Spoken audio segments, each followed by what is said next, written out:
Hi friends, ఈరోజు మీకు నేను బచ్చలాకు కూర చూపిపోతున్నాను. రండి. ఈ బచ్చలాకుతోటి ఒక కర్రీ అయితే చేయబోతున్నాను. చాలా అంటే చాలా టేస్టీగా ఉంటుంది. ఈ బచ్చలాకుని నేను పాట్లోనే వేసాను. ఎంత బాగా వచ్చిందో చూడండి. ఈ విధంగా సన్నగా ఉండే కాడలు కూడా వేసుకోవచ్చు. బచ్చలాకుని ముందు బాగా కడిగేసుకోండి. కడిగేసిన తర్వాత ఈ విధంగా ఎంత ఫైన్గా మీరు చేయగలుగుతారో అంత ఫైన్గా చాప్ అయితే చేసుకోండి. బాగా తరుక్కోవాలి, సన్నగా తరిగేసుకోండి. ఒక 10 పాయలు అలా తీసుకొని తెల్లబాయలు బాగా దంచి పక్కన పెట్టుకోండి. ఇప్పుడు బాండలు పెట్టుకొని కొద్దిగా నూనె అయితే పోసుకుందాము.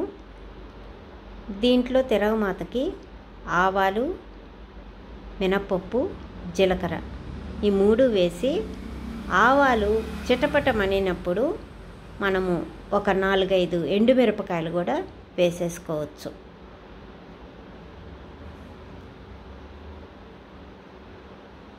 ఇప్పుడు తిరగమాత వేగిన తర్వాత మనము తెల్లగడ్డల్ని వేసుకోవాలి. ఈ తెల్లగడ్డలు కూడా వేసినప్పుడే కొద్దిగా కరివేపాకు కూడా వేసేసుకోండి. ఈ కరివేపాకు చాలామంది ఆకుకూరలకి తాలింపులకైతే వేయరు, కానీ చాలా టేస్టీగా ఉంటుంది. కొంచెం కరివేపాకు వేసుకోండి. ఈ కరివేపాకు ఆ తెల్లగడ్డలు అంతా ఒక బ్రౌనిష్ కలర్లో వచ్చిన తర్వాత మనము ఇప్పుడు తరిగి పెట్టుకున్న ఆకుకూరనైతే దీంట్లో వేసేసుకోవచ్చు.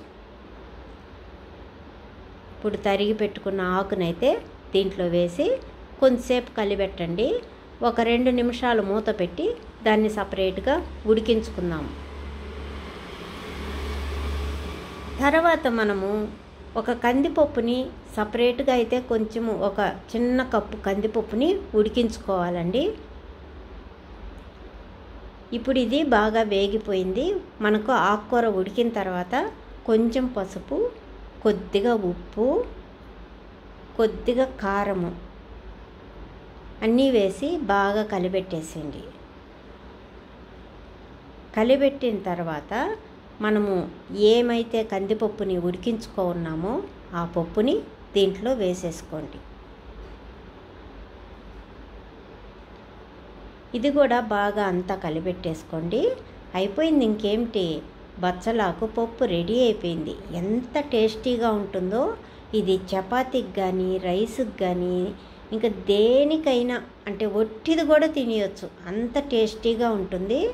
చాలా మంచిది హెల్త్కి కూడా. బచ్చలాకు అని తీసి పారేయబాకండి, చాలా మంచిది ఇది హెల్త్కి. ఈ వీడియో నచ్చితే మాత్రం మీరు తప్పకుండా ఒక చిన్న లైక్ చేయండి, షేర్ చేయండి, సబ్స్క్రైబ్ చేసుకోండి. మరి మీరు ట్రై చేయండి, ఏ విధంగా వచ్చిందో చెప్పండి. ఉండనా మరి, బాయ్.